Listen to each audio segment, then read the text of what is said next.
You are listening to Season 2 of The Diary of a Wannabe Writer, the short and often daily podcast in which I chronicle my life and attempt to be a writer by writing daily. Sometimes.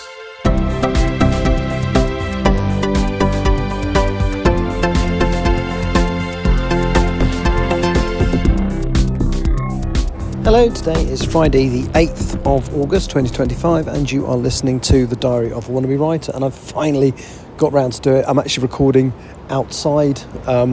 Yes, you've managed to have a string of podcasts from in hotel rooms for the last sort of 7 days, so I'm actually making an effort. Not much of an effort, to be fair. I'm still at the hotel, but I'm in an outdoor area of the hotel which might have a big blue watery thing in front of me with loads of recliners and towels, although I am first person out here because it's 9:21 in the morning here, which means it's 2:21 UK time as I record this.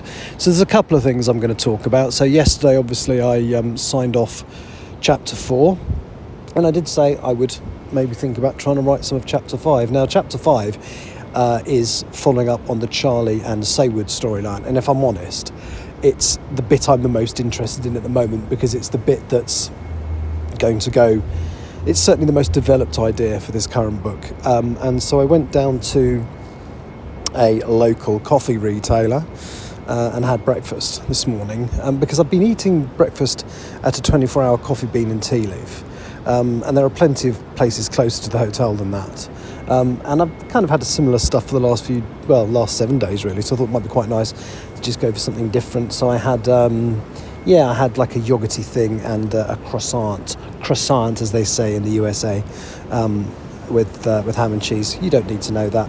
But whilst I was there, I sat down and effortlessly wrote the first 1,300 words of chapter 5. It was so easy to write because it's seeding clues. In fact, most of some of the stuff that's going on is going to be revealed within that chapter. So yeah, I really enjoyed writing that. And actually it's weird because whilst I was writing it, another idea came to mind, so I went back and changed an earlier paragraph for it to all make sense. And I've called the chapter I was originally going to call the chapter the Charlie Paradox.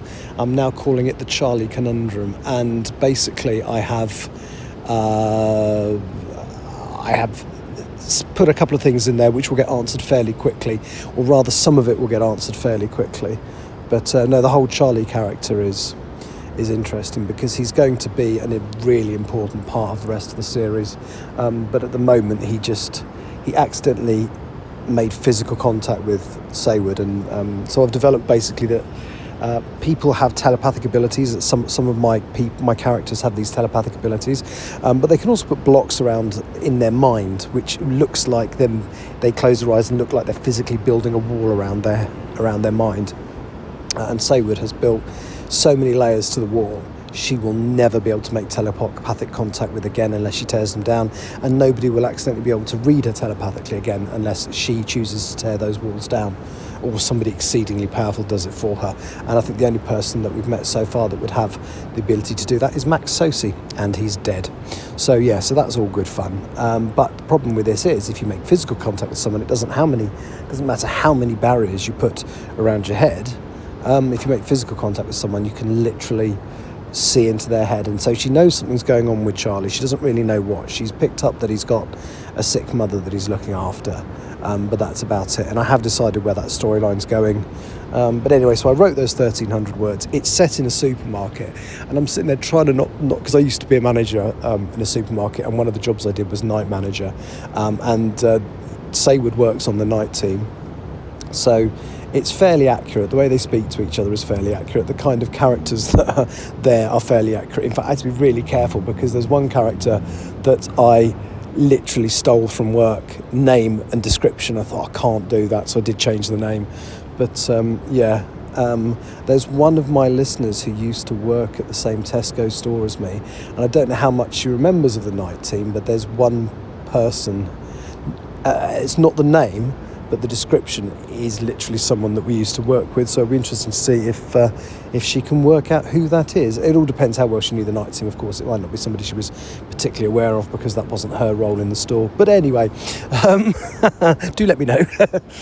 So I did that. And then the last thing I'm going to quickly talk about is, obviously a little while ago I stopped doing the UK artists top 40 because I kind of lost kind of, I don't know what I thought. Well, I didn't think I was going to achieve anything, but I suddenly realised it was futile. It wasn't going to make any difference just because I chose to listen to a bit more, British music. But I have still been listening to a lot of music. I still listen to the regular top 40 every week, and I still pick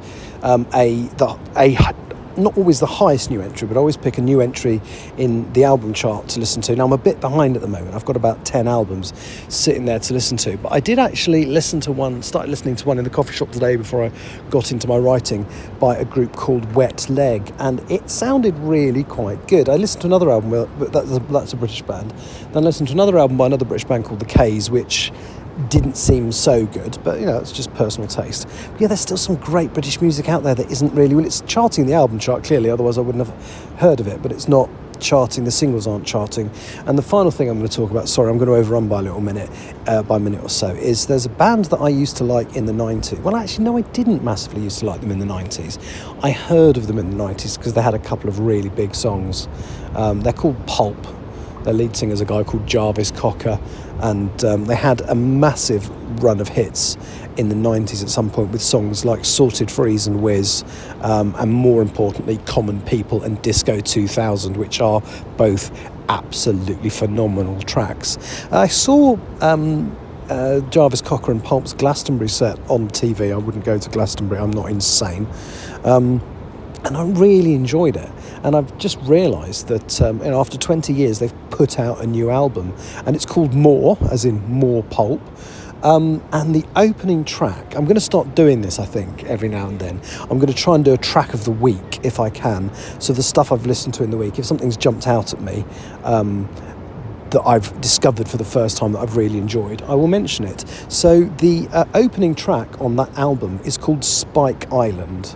And he did it at Glastonbury, and I kind of thought, this is all right. But then I started listening to it again and looked at the lyrics, and it's awesome. It's as good as the stuff they were doing in the 90s, stuff, as I say, like Disco 2000 and Common People. I liked it so much, I think I'm going to try and get that album on vinyl. I did recently buy Different Class, which is their huge album from I think it was the 90s.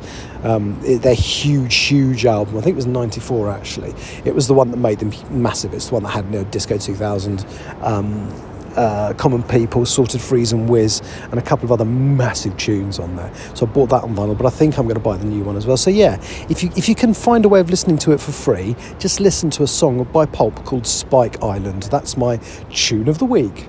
Anyway, that's it for my this particular Singapore-Sydney trip. So all being well, next time you hear from me, I will be back at home. I have recorded this quite early. I'm not planning to go to bed anytime soon because we don't get picked up until what local time is about, I think it's like 9:40 or something. It's really late, and then the flight doesn't take off till gone 11 o'clock, I think. So yeah, I'm not planning to go to bed yet. I'm going to, do a bit of reading, maybe a little bit more writing, maybe get another few words done on chapter 5. Anyway, so sorry for overrunning. Thank you for listening, and I will hopefully talk to you tomorrow. Spike Island by Pulp. Go and listen to it now. You have been listening to The Diary of a Wannabe Writer.